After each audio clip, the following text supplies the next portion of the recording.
앞서 발표하신 이 다나카 겐지 실장님의 강연을 쭉 듣고 있다 보니까 이 기업이 어려워지는 이유, 그리고 그 기업이 그 어려움을 극복하거나 또 그 기업에 대해서 처리하는 이 방식이라든지 뭐 이런 것들은 한국과 일본이 크게 다르지 않다라는 그런 생각을 해보게 됩니다. 지금 기업 구조조정이 오늘 이 포럼의 한 축인 만큼 이 자리에 와 계신 여러분들께서는 굉장히 기업 구조조정에 관심이 많으실 걸로 그렇게 미루어 짐작을 해봅니다. 많이 언론을 통해서 보시겠지만은 많이 상황이 최근 들어서 급박하게 그리고 급격하게 움직이고 있습니다.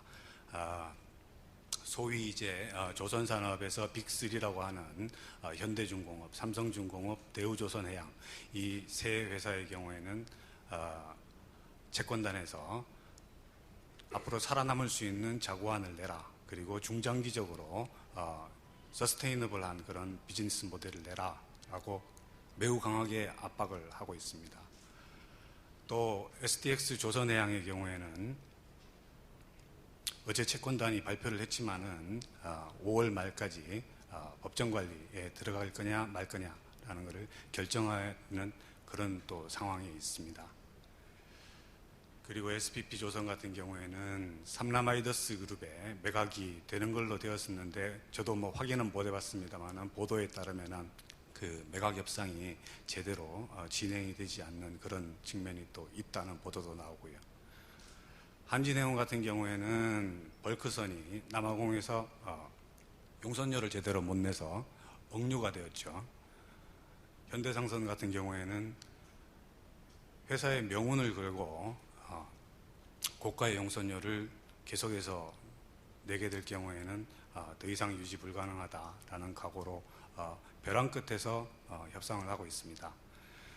그래서 이런 여러 가지 제가 지금 말씀드린 회사만 해도 벌써 거의 한 손가락으로는 모자라는 숫자의 회사들이고 대한민국의 부가가치 창출에 크게 일조해왔던 내노라하는 그런 기업들이지 않습니까? 그래서 앞으로 이 상황이 언제까지 지속될지 거기에 대해서는 기업 구조조정 업무를 금융위원회에서 담당하고 있는 국장으로서도 그 부분에 대해서 명확하게 말씀은 드릴 수 없겠습니다만은 아까 다나카 겐지 실장님께서 말씀하신 대로 기업 구조조정이라는 것은 신속하게 이루어져야 됩니다. 그래서 최대한 정부와 채권단은 힘을 모아서 최대한 신속하게 구조조정이 이루어질 수 있도록 그렇게 노력을 하겠습니다. 제가 오늘 드릴 말씀은 구조조정 환경 변화와 구조조정 추진 방향입니다.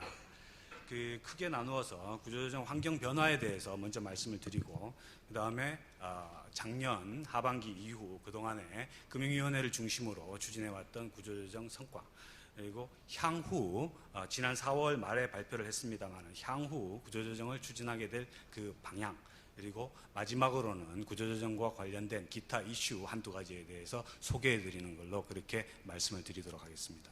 우선 구조조정 환경 변화입니다. 자, 과거 같은 경우에 물론 이 구분이 100% 딱 들어맞는 건 아닙니다만은 과거 같은 경우에는 부실징후 기업이 영업력은 어느 정도 양호한 가운데 일시적으로 재무적으로 유동성 위기에 처하는 경우가 많았다고 보시면 되겠습니다. 아까 다나카 겐지 실장님 말씀하신 것처럼 일단은 유동성 위기만 어떻게든 해결하고 그 다음에 업황이 나아지기를 기다리는 이런 방식의 구조조정이 과거에 있었던 것이 어느 정도는 사실이라고 하겠습니다. 하지만 최근 부실징후 기업들은 영업력이 훼손된 가운데 유동성 위기를 맞게 됩니다. 영업력이 훼손된 데는 아까 겐지 실장님이 말씀하신 것처럼 기업의 어떤 고유의 그런 요인도 있을 수 있을 것이고, 또한 최근에는 전체적인 어떤 글로벌 업황 악화라든지 이런 산업 자체의 어떤 문제점들이 많이 작용을 하고 있다, 이렇게 말씀을 드릴 수 있겠습니다. 자, 그리고 위기의 범위인데요. 이것도 제가 방금 드린 말씀하고 같은 맥락에서 과거에는 주로 개별 기업 단위의 어떤 원인으로 일부 기업에 한해서 위기가 발생하고 그 구조조정을 해나가는 과정도 일부 기업에 대해서 대응하는 그런 방식이었다고 생각을 해보시면, 최근에는 말씀드린 것처럼 글로벌 업황 악화라든지 전체적인 글로벌 산업 자체, 마켓 자체의 공급 과잉이라든지 이런 산업 구조적인 차원의 원인으로 산업 차원의 위기가 발생하고 있다, 이렇게 보시면 되겠습니다. 그래서 말씀드린 것처럼 최근에 그런 산업 차원의 구조적인 문제가 있기는 하지만 최근 문제가 되고 있는 조선업, 해운업 같은 문제는 산업 차원의 문제와 함께 또 경영상의 어떤 잘못된 판단이라든지 그런 부분의 개별 기업의 문제도 있다고 할 수 있겠습니다. 조금 조선 해운업과 관련해 가지고서 산업 차원의 문제와 기업 차원의 문제를 좀 설명을 드리면, 조선업 같은 경우에는 산업 차원에서 본다면은 전체적인 어떤 시장이 너무 공급 과잉 상태다. 그리고 특히 중국 같은 경우에 저희보다는 아직까지 대부분의 선종에서 기술력이 떨어진다, 이렇게 평가가 되고 있지만은 그 벌크선을 중심으로 상선 분야, 이런 범용 상선을 중심으로 해서 그 기술 격차가 축소되면서 특히 벌크선이나 상선 이런 부분에서는 시장이 저희가 차지해오던 시장이 많이 잠식되었다.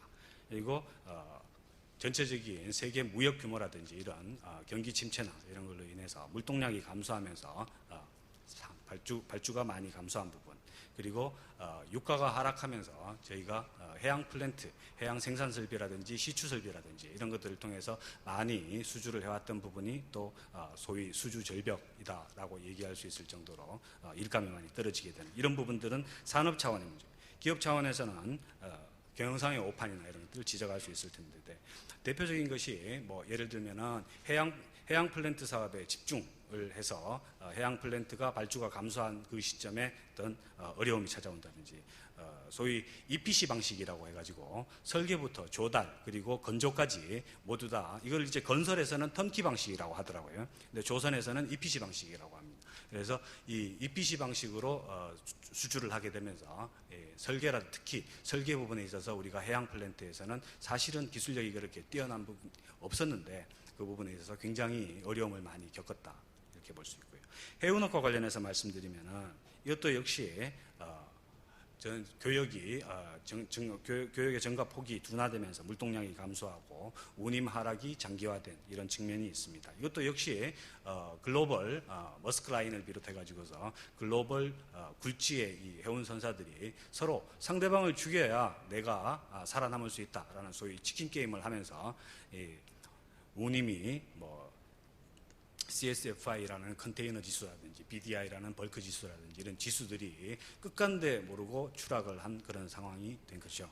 그래서 지난 2월 정도 기준으로 보면은 거의 유례없는 사상 최저 수준으로까지 갔다가 최근에는 어느 정도 조금 좀 반등을 하고 있는 그런 측면이 있습니다. 그래서 이런 측면 때문에 이제 소위 글로벌 해운 업계에서는 얼라이언스라는 것이 있는데, 그 얼라이언스도 기존에 4개로 나눠져 있던 얼라이언스가 지금 3개로 다시 헤쳐 모이는 이런 상황이 진행이 되고 있습니다. 또 해운업과 관련해서 경영상의 오판이라든지 이런 부분들은 고가 용선 계약을 아까 제가 말씀드린 현대상선, 한진해운의 용선료 협상과 관련된 부분이라고 할 수 있는데, 고가의 용선 계약, 그러니까 호황 시기에 이거를 배를 선박금융이라든지 이런 것들을 통해 가지고서 배를 지어 가지고 대응을 해야 되는데, 그런 부분이 갑작스럽게 배를 지을 수는 없는 거죠. 보통 벌커선이나 이런 것들이 평균 2년 정도, 길게 2년 정도 걸린다고 보면은 이 지금 시기가 호황이니까 바로 대응을 해야 되니까 약간의 고가의 용선 계약임에도 불구하고 그 배를 가져와 가지고서 써야 되는 거죠. 그렇다면은 그것이 그 시기에는 마진이 남았겠지만, 전체적으로 운임이 하락하고 공급 과잉, 경쟁이 심화되는 시기에는 거기에서 바로 배를 운항하면서 용선료만 주기만 해도 거기에서 마이너스가 되는 그런 부분이 있게 됩니다. 그리고 이제 이해관계자가 우리 기업의 자금 조달 방식이 간접 금융 중심에서 직접 금융의 포션이 높아지면서 이해관계자가 증가하게 되죠. 이 과거에는 은행을 중심으로 한 간접 금융 비중이 높았기 때문에 소위 채권단이라 하면은 채권은행들을 얘기하는 건데, 채권은행을 중심으로 한 구조조정을 할 수 있었습니다만은 최근에는 회사채나 CP 이런 직접 금융 비중이 높아지면서 채권은행이 구조조정을 주도하는데 어느 정도 한계가 있다, 이렇게 보실 수 있겠습니다. 그 다음에는 그동안의 구조조정 추진 성과에 대해서 말씀드리겠습니다. 아까 겐지 실장님도 좀비 기업이라는 용어를 쓰셨는데 그건 뭐 여러분도 잘 아시다시피 저희도 작년 하반기 요즘은 이제 좀비 기업이라는 용어를 뭐 좀 잘 안 쓰죠. 잘 안 쓰는 요즘은 한계 기업이라는 아주 순화된 용어로 그렇게 쓰고 있는데 작년 하반기에 한참 이제 한계 기업과 관련된 그런 얘기들이 많이 나오면서 이 가계부채 문제는 어느 정도 우리 경제의 이 불안 요인과 관련해 가지고 가계부채 문제는 어느 정도 대응이 됐다. 이제 다음은 우리가 이제 기업 부채가 문제다. 그럼 기업 부채 문제를 해결하기 위해서는 뭐를 해야 되느냐? 기업 구조 조정이다. 해서 작년 하반기 이후로 범정부적인 조직을 만들어서 이 기업 구조 조정을 강력하게 추진하게 됩니다. 그 첫 번째가 대표적인 조치가 금융위원장이 주관을 하고 산업별 주무부처, 건설부, 그 다음에 산업부, 해수부 이런 부처들 그리고 산업은행, 수출입은행 그리고 금융감독원 같은 이런 구조조정과 관련된 기관들의 이 차관급이 참여하는 정부 내 협의체를 작년 10월에 구성했습니다. 그리고 조선, 해운, 철강, 석유화학, 건설 이 5개 업종을 글로벌 공급 과잉이 심한 그런 업종으로 판단을 해서 경기 민감 업종으로 지정을 하고 여기에 대한 구조조정 방향을 제시했습니다. 그걸 하나씩 살펴보면은 조선 같은 경우에는 뭐 제시한 방향과 그 다음에 그 이후에 추진해온 그 실적을 한꺼번에 말씀을 드리겠습니다. 조선 같은 경우에는 철저한 자구 노력을 전제로 경영 정상화를 모색하되 정상화 추진이 곤란할 경우에는 M&A 청산 등 사업 정리를 진행한다. 그 다음에 다운사이징을 통해서 경쟁력 있는 분야에 전문화 특화한다. 그리고 조선해양산업정보센터 같은 과당 경쟁 방지 장치를 마련하여 수익성 위주의 경영을 유도한다. 이렇게 요약할 수 있겠습니다. 특히 이 과당 경쟁 방지와 관련해 가지고서는 어느 정도 이 우리 국내 조선 산업의 위기가 과거 어떤 과당 경쟁에 따른 저가 수주 여기에 큰 원인이 있다 이렇게 보고 지난 2월에 수출입은행 등을 중심으로 해서 조선해양산업정보센터를 설치를 했고 향후에는 5억 불 이상의 대형 선박에 해당되는 경우에는 이 센터에서 수익성이 있다라는 판단을 얻지 않은 상태에서는 RG를 은행들이 발급하기가 어렵도록 이렇게 컨트롤을 할 수 있는 그런 장치를 마련을 했습니다. 그리고 해운 같은 경우에는 선박 신조 지원 프로그램 등을 통해서 해운업 경쟁력 강화를 추진하고 개별 회사의 문제는 원칙적으로 자체 해결하되 자체 대응이 어려울 경우 구조조정 원칙에 따라 처리한다라는 방향으로 추진을 하고 있습니다. 뭐 알고 계시겠지만은 해운업 경쟁력 강화와 관련해서는 저희가 산업은행 등 국제금융기관 중심이 돼서 약 12억 불 규모의 펀드를 조성을 했습니다. 지난 3월에 이제 참여하는 기관들 간의 MOU를 체결을 했고요. 그래서 12억 불 정도, 우리 돈으로 하면은 약 1조 4천억 정도 된다고 볼 수 있겠죠. 1조 4천억 규모면은 13,000 TEU 정도 되는 이 컨테이너선을 약 10척 정도 건조할 수 있는 그 정도의 돈입니다. 이게 뭐 모두 이 국제금융기관의 돈은 아니고요. 여기에 국제금융기관이 출자를 하고 또 해당 회사도 10% 정도를 출자를 하면은 LP로서 민간금융기관들이 수익성이 있다고 판단이 되기 때문에 그 부분은 민간금융기관 투자를 유치하는 이런 방식으로 이제 하게 되는데 이 해운사들이 부채 비율이 400% 이하를 유지하게 되면은 요건이 되고 신청을 하게 되면은 심사를 통해서 지원을 하게 됩니다. 그리고 철강과 석유화학 같은 경우에는 업계에서 자율적으로 공급 과잉 분야의 설비를 감축을 추진해 왔습니다. 특히 합금철과 TPA, 석유화학 같은 경우에는 이제 TPA, 테레프탈산입니다. 이 테레프탈산이라는 것은 페트병 만드는 재료라고 보시면 됩니다. 그리고 합금철 이 분야에 있어서는 업계에서 상당히 성공적으로 지금까지 작년에도 많은 감축이 있었고 앞으로도 추가적으로 감축을 해나갈 예정입니다. 건설산업 같은 경우에는 이게 건설산업은 저희 국내에 제가 듣기로 약 5만 6천 개 내지 5만 7천 개의 건설업체가 있습니다. 이거는 뭐 공급 과잉이 있다고 하더라도 이거를 5만 6천 개, 7천 개 되는 그 기업들이 서로 감축이라든지 이런 것들을 얘기하기가 어려운 거죠. 이 부분은 건설업 같은 경우에는 상시적인 구조조정을 통해 가지고 진행을 하는 걸로 그렇게 원칙을 정했습니다. 자, 구조조정 시스템 개선인데요. 우선 기촉법과 기활법이 있습니다. 기촉법 같은 경우에는 이제 지난 3월에 국회에서 통과가 됐는데요. 참여 범위를 확대를 해서 채권금융기관만 기촉법에 적용을 받던 것을 모든 금융채권자로 참여 범위를 넓혔습니다. 그렇다고 해서 모든 예를 들어서 내가 가지고 있는 거 100만 원짜리 회사채를 들고 있는데 나도 그러면은 참여할 수 있냐? 기촉법상 의사결정을 참여할 수 있냐? 물론 본인이 굳이 원한다면 참여할 수 있는 길은 열려 있습니다. 하지만 본인이 굳이 원할 이유가 어떻게 보면 없겠죠. 채권금융기관들이 중심이 돼가지고 그네들이 출자 전환이라든지 금리 인하 그다음에 이런 것들을 감당을 하면서 할 경우에 소액 채권자들 같은 경우에는 그 기업 구조조정이 성공을 하게 되면은 원금과 이자를 모두 보장받는데 굳이 참여할 이유는 소액 채권자들 같은 경우는 없을 걸로 그렇게 보여집니다. 하지만 본인이 원할 때에는 참여할 수 있도록 그렇게 절차가 열려 있고요. 전체적으로 100분의 5 이하에 해당되는 금액에 대해서는 이 효율적인 워크아웃 추진을 위해서 배제를 할 수 있도록 그렇게 되어 있습니다. 그리고 적용 대상 기업을 총 신용공여 규모 500억 이상의 대기업에 대해서만 구기촉법은 적용을 해왔습니다만은 중소기업의 경우에도 기촉법을 적용을 통해 가지고 신속한 구조조정을 필요로 한다. 라는 그런 요청이 있어서 모든 기업으로 확대를 했는데, 자, 그럼 모든 기업으로 확대를 하면은 신용공여가 1억이나 2억 있는 기업에 대해서도 똑같이 워크아웃을 적용해서 워크아웃상의 그런 절차들을 다 적용할 거예요. 거기에는 채권금융기관들이 굉장히 많은 의무를 부담하도록 그렇게 되어 있는 부분이 있습니다. 그럼 그렇게 할 거냐?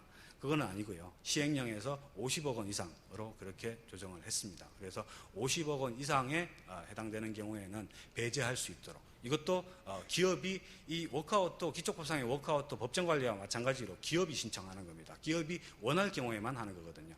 그러니까 50억 이하에 해당되더라도 기업이 원한다면 이것도 역시 기촉법상의 워크아웃을 적용받을 수 있도록 되어 있습니다.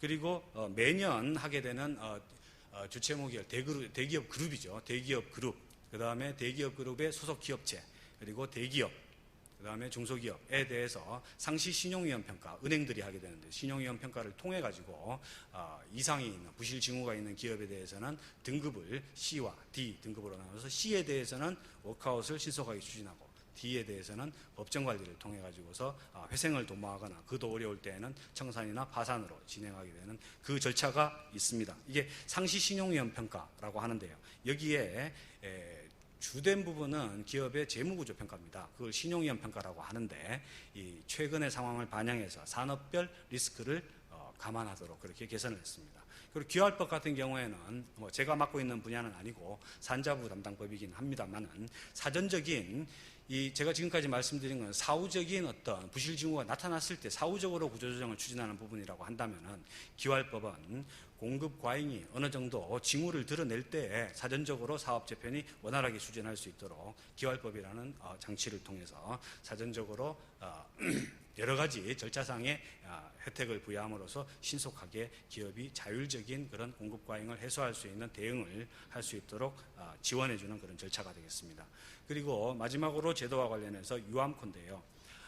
아까 말씀드린 것처럼 간접금융보다 직접금융의 비중이 높아지는 이런 형태이기 때문에 이제는 그 직접금융과 관련해 가지고서 이 자본시장에서 롤을 할 수 있는 그런 기업구조조정 시스템이 정착되어야 된다 하는 것이 이제 정부의 판단입니다. 그런데 이게 지금까지 없던 것이 하루아침에 갑자기 그게 얘기한다고 해서 갑자기 정착이 되냐? 그건 아닙니다.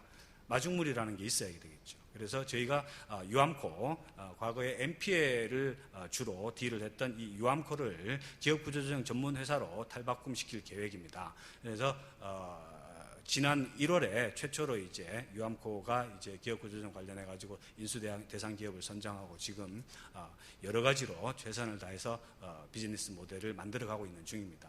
그래서 또 혹자들은 이 유암코가 생긴 지가 지금 이제 4개월이나 됐는데 아직까지 아무것도 안 하고 뭐 하냐 이런 4개월이라는 게 우리가 아무것도 안 하고 있던 그 시장에 새로 들어가서 새로운 모델을 만들어내기에는 길지는 않은 시간이거든요.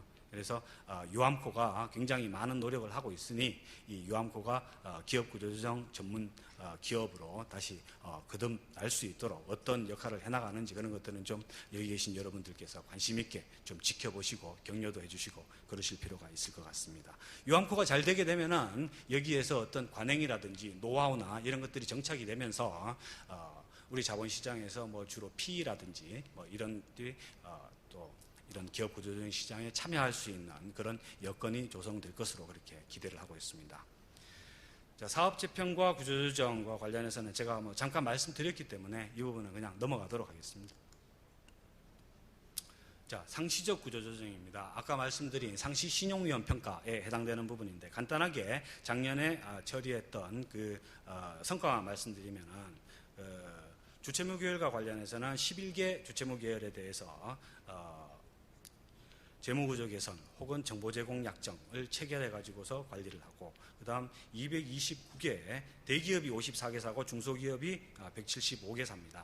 이 기업에 대해서 부실징후 기업으로 선정을 해서 관리를 해오고 있습니다. 이 229개사는 그 전년도 2014년도와 비교를 하면은 약 40% 증가한 그런 수치라고 보시면 되겠습니다. 자, 중요한 거는 이제 향후의 구조조정 추진 방향일 텐데요.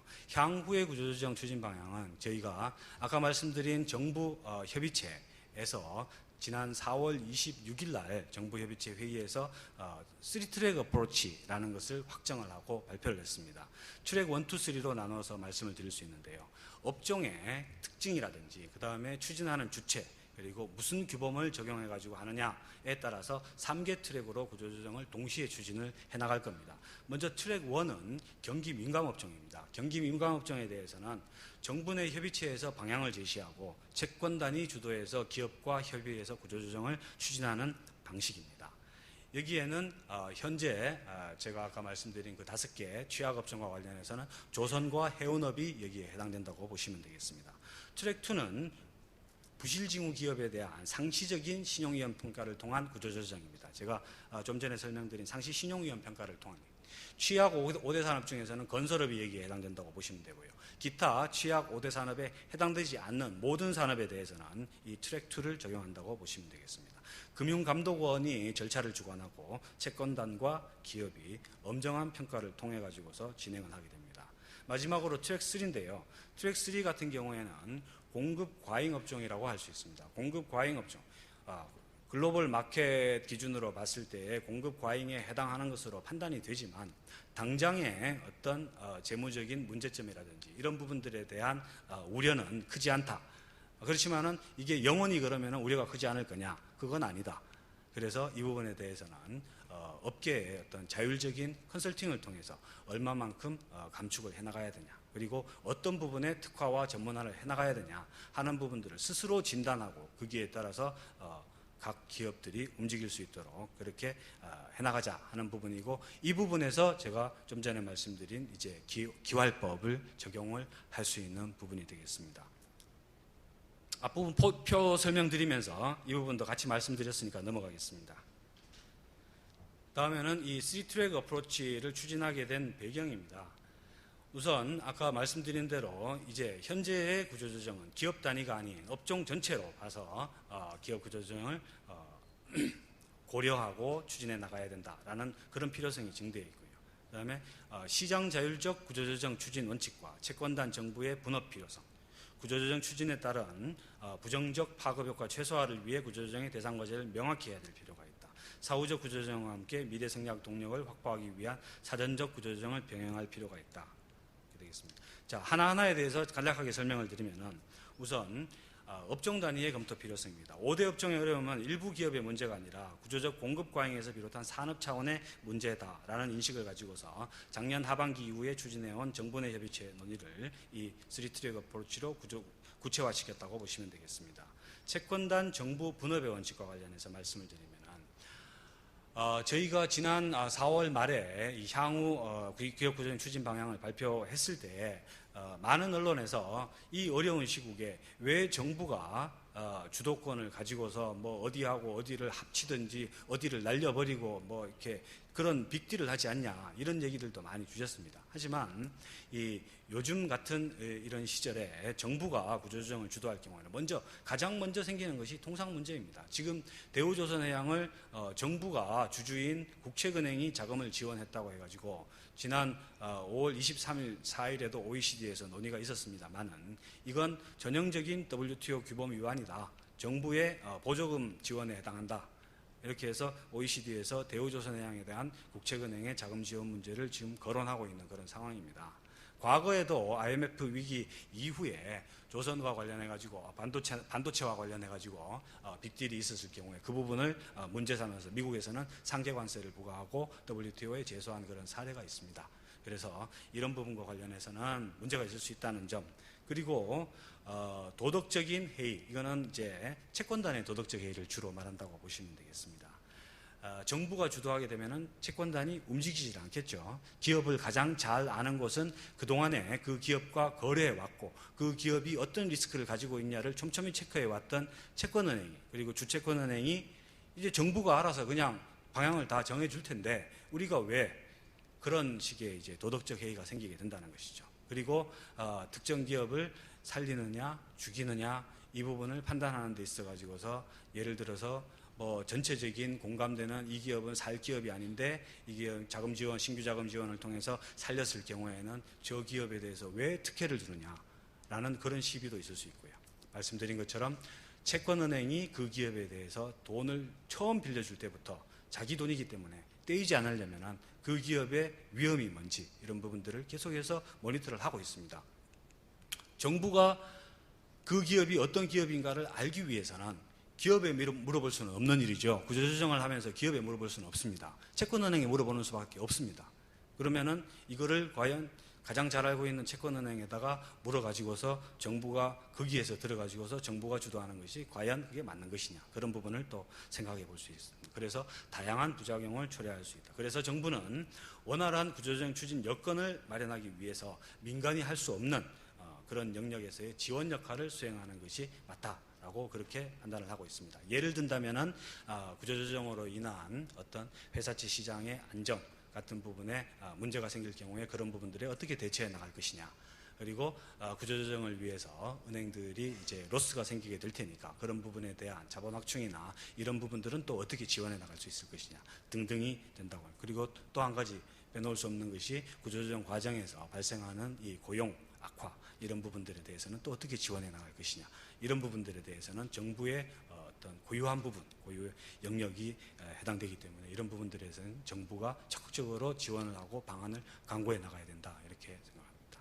그리고 대상과 과제를 한정할 필요성이 있습니다. 대한민국이 기업 부채 문제 때문에 어렵다. 그러면은 기업 구조조정을 전방위적으로 해야 된다. 그러면은 이게 필연적으로 이제 이 크레딧 크런치가 오는 것이죠. 신용 경색이 오게 됩니다. 이 어디가 위험한지를 모르는 거죠. 그렇게 전방위적인 구조조정을 하면은. 그러면은 조금이라도 문제가 있어 보이는 애들은 전부 다 위험하다라고 간주하고 은행들은 자기 채권을 보전하기 위해서 무조건 여신 회수를 하게 되고 이런 상황이 발생하게 될 겁니다. 그러면은 그것이 과연 우리 경제를 위해서 바람직한 것이냐? 바람직하지 않습니다. 그래서 이 과연 위험한 것이, 어려운 부분이 어디냐라는 것을 명확하게 해야 될 필요가 있다. 그렇기 때문에 저희도 이번 근본 구조조정을 통해 가지고서 조선과 해운이 바로 그런 분야다. 그 이외에는 현재로서는 문제가 없다. 조선과 해운의 앞으로의 정부와 채권단의 구조조정 역량을 집중해 나가겠다. 이런 말씀을 드린 것입니다. 그리고 채권단의 역량을 강화해야 됩니다. 주채권은행이 그 기업에 대해서 가장 잘 아는 주체이기는 합니다만 채권단도 이게 과거의 어떤 기업의 부실 양태와는 달리 이게 전체적인 어떤 업종 차원의 그리고 글로벌 차원의 그런 문제가 있을 수 있기 때문에 그런 부분과 관련해 가지고서 사는 수원 같은 구조조정 집도의라고 할 수 있는 채권기문기관의 기초 체력을 보강합니다. 이 두 가지 측면에서 국채은행에 대한 자본 확충이라는 부분을 생각을 우선할 수 있고, 두 번째로는 이 전문성 이런 부분들을 역량을 강화해야 됩니다. 필요하다면은 외부 전문가의 도움도 받는 것도 주저하지 않아야 된다라는 그런 말씀을 드릴 수 있겠습니다. 그리고 마지막으로는 사전적 구조조정을 병행해야 된다라는 부분이 되겠습니다. 그러니까 지금까지 제가 중점을 둬서 말씀드린 것은 사후적인 구조조정에 해당됩니다만은 트랙 3에 해당하는 부분처럼 당장 지금은 부실이 현저화되지 않았다 하더라도 향후에 전체적인 업종, 시장의 상황을 봤을 때 그런 부분이 충분히 예견될 수 있는 그런 상황이라면은 그런 부분에 대해서는 기활법 등을 활용해서 사전적으로 리스크가 발생하기 전에 대응을 해나가야 되는 측면이 있다고 말씀드리겠습니다. 자, 원활한 자율적 구조조정 추진을 위해서 필요한 과제를 좀 쭉 써놨는데 이거는 제가 이미 말씀을 드렸습니다. 이 정부가 채권단이 아닌 정부가 구조조정의 여건 조성을 위해서 집중적으로 서포트를 해나가야 될 부분이 돼서 말씀드린 겁니다. 자, 마지막으로 기타 기업 구조조정과 관련한 말씀을 한두 가지만 더 드리면은 기업 구조조정을 하기 위한 이 툴은 여러 가지가 있습니다. 가장 대표적인 것은 이제 통합도산법이죠. 통합도산법 같은 경우에는 회생 절차가 있고 청파산이 있습니다. 회생 절차는 이제 법원이 주도해서 최대한 채무라든지 이런 부분을 헤어컷을 하고 그런 다음에 회생을 도모하는 그런 것이 되고, 청파산은 그렇게 헤어컷을 하더라도 이 기업의 어떤 이미 수익을 창출해낼 수 있는 기반이 이미 와해되었다라고 판단되는 경우에는 청파산으로 가게 될 것입니다. 그리고 기촉법 같은 경우에는 채권단의 75%의 동의로 그 기업에 대한 출자 전환이나 신규 자금 지원이나 이런 구조조정 방안을 추진해 나갈 수 있기 때문에 좀 효율적인 구조조정이 필요한 경우에는 기촉법을 활용할 수 있게. 그리고 자율협약 같은 경우에는 그 협약에 참여한 채권금융기관들의 100% 동의를 필요로 합니다. 그래서 순서대로 본다면은 자율협약부터 기촉법, 통합도산법 이런 순서대로 이제 어떤 법적인 강제성이 강한 정도다 이렇게 보시면 되겠습니다. 그래서 그러면은 이 기업 구조조정을 위한 툴이 왜 이렇게 여러 가지로 이렇게 존재해야 되냐? 자율협약은 법상 툴은 아닙니다. 왜 이렇게 여러 가지가 존재해야 되냐? 일각에서는 통합도산법만 있으면 충분한 것 아니냐? 그런 말씀도 있는 걸로 알고 있습니다. 하지만 기업의 여신 구조라든지 업종별 사업 현황이라든지 이런 것들을 봐가지고서 가장 유리한 그 기업의 구조조정을 위해서 가장 유리하고 가장 효율적이고 가장 효과적일 수 있는 그런 절차를 다양하게 마련해 놓는 그것이 기업 구조조정을 위해서 필요하다라는 것이 그게 국제기구의 권고이기도 하고 또 우리 기업 구조조정과 관련해서 국내에서도 채권 은행이라든지 기업이라든지 이런 국내적인 주체들도 그런 부분들에 대해서는 동의하고 있는 그런 부분입니다. 그래서 여신구조상의 특징과 관련해서 말씀드리면은 상거래 채권 규모가 클 때에는 이 통합도산법으로 가는 것이 반드시 그렇다는 건 아닙니다. 대개 일반적으로 봤을 때 이런 측면이 있다는 말씀을 드리는 거니까. 그럴 때에는 통합도산법의 회생 절차를 따르는 것이 보다 적절하고 상거래 채권 규모가 작을 때에는 자율협약이나 기촉법으로 가는 것이 더 타당하다. 왜냐하면은 상거래 채권 같은 경우에는 이제 통합도산법에 가게 되면은 모든 채무는 동일하다는 가정하에서 물론 공익채권이라는 것도 있긴 하지만은 대부분의 채권은 동일하다는 그 가정하에서 상거래 채권이든 금융기관이 가지고 있는 채권이건 동일하게 헤어컷을 하게 됩니다. 그래서 상거래 채권이 비중을 많이 차지하고 이런 경우에는 그 부분에 있어 가지고 헤어컷이 전제되지 않으면 기업이 회생하기 어렵기 때문에 통합도산법이 이렇게 되어 있고요. 그리고 기촉법이나 이런 부분은 상거래 채권은 빠진다고, 금융채권이 아니기 때문에 이 부분은 빠집니다. 그건 다시 말해서 이 기업 구조조정이 성공적으로 진행될 경우에 혹은 그 기업 구조조정을 추진하는 그 과정에서 상거래 채권은 100% 보호된다 이렇게 보실 수 있겠습니다. 그리고 그 상거래 채권이라는 것은 말하자면 그 기업이 비즈니스를 해나가기 위한 존립 근거이니까 그것을 유지하면서 해나가는 것이 결국은 신속한 기업 구조조정하고 일맥상통하는 것이다 이렇게 보실 수가 있겠습니다. 그리고 직접 금융 비중이 높을 때 그리고 간접 금융 비중이 높을 때 이렇게 볼 수 있는데 직접 금융 비중이 높을 때에는 통합도산법상의 절차를 가는 것이 일반적이다 이렇게 이렇게 볼 수 있겠습니다. 이거는 아까 제가 말씀드린 대로 이 신기초법에서는 직접금융 또 금융채권이기 때문에 신기초법에서 포괄할 수 있도록 이렇게 들어와 있습니다만은 일반 회사채 뭐 기관이나 이런 부분들은 들어올 수 있겠습니다만은 개인들이나 이런 부분도 많이 구성이 되었을 때는 금융기관과 개인들이 모두 모여가지고서 이걸 효율적으로 기업구조조정 방안을 도출해내기라는 것이 쉽지 않다는 것은 충분히 예상을 할 수 있는 부분이기 때문에 신기초법 하에서도 직접 금융의 비중이 많을 때에는 통합도산법이 일반적으로 보다 적절하다 이렇게 볼 수 있을 테고요. 그리고 다음은 사업의 특수성을 고려해야 된다라는 점을 말씀드릴 수 있겠습니다. 지금까지 말씀드린 것과 이제 거의 크게 차이는 없는 내용인데요. 조선업과 건설업 같은 경우에는 이런 기초법이나 법정관리 같은 법상의 이런 강제적인 절차로 들어가게 되면은 계약 해지 사유에 해당되게 됩니다. 예를 들어서 조선업 같은 경우에 배를 짓고 있었다. 배를 짓고 있는데 은행들이 이제 그 배를 짓기 위해서는 선수금 환급 보증, RG라는 것을 이제 발급을 해주게 되죠. RG라는 것을 발급을 해주게 되고 어떤 계약 해지 사유를 쭉 계약서에 적고 그 계약 해지 사유에 해당되면은 저쪽에서는 계약 해지를 통보하고 계약이 해지됐기 때문에 RG를 발급해준 선수금 환급 보증을 해준 우리 국내 은행이 그거에 대해서는 이제 돈을 발주사에다 물어줘야 되는 것이죠. 그런 경우에 해당되게 됩니다. 대개. 그래서 그런 경우에는 그러면은 이 기업이 배를 짓고 있던 것을 전부 다 중단을 해야 되고 이런 상황이 생겨서 영업력이 훼손되기 때문에 이런 부분에 있어서는 자율협약이 보다 적합하다 이렇게 일반적으로 말씀드릴 수 있겠습니다. 그래서 지금 중소조선사들 가운데 어떤 이런 기업구조조정 툴을 가지고서 진행되고 있는 것을 보면은 SPP조선이나 대선조선이나 성동조선 이 세 개의 중소조선사 같은 경우에는 기초법이나 통합도산법이 아닌 자율협약을 툴로 해서 진행되고 있습니다. 자, 해운업 같은 경우에는 아까 현대상선이나 한진해운의 경우를 말씀드린 것처럼 이 고비용의 장기 용선 계약 혹은 다른 상거래 계약들도 해운업을 영위하는 경우에는 이제 많이 있겠죠. 예를 들면은 배를 띄워가지고 가려면 가장 필요한 게 기름 아니겠습니까? 그러니까 그런 기름값을 준다든지 이런 것들도 상거래 계약에 해당되게 됩니다. 그런 부분들이 해운사들의 비용 구조에서 차지하는 비중이 굉장히 높고요.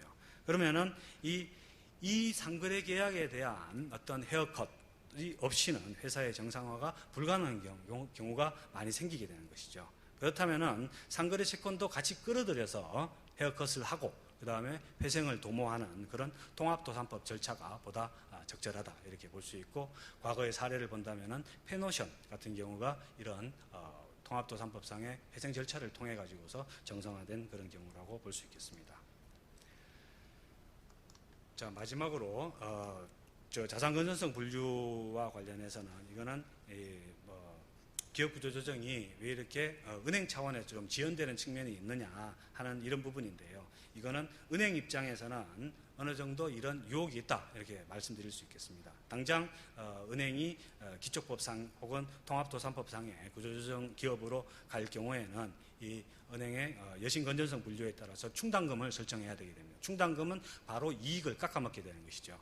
그리고 은행원들 같은 경우에는 또 인사상의 불이익도 발생을 할 수 있게 됩니다. 그래서 이런 부분은 은행들이 기업구조조정을 추진하는 데 있어 가지고서 좀 마이너스 요인으로 작용하는 그런 부분이라고 할 수 있겠습니다. 자, 이상 제 발표를 마치겠습니다.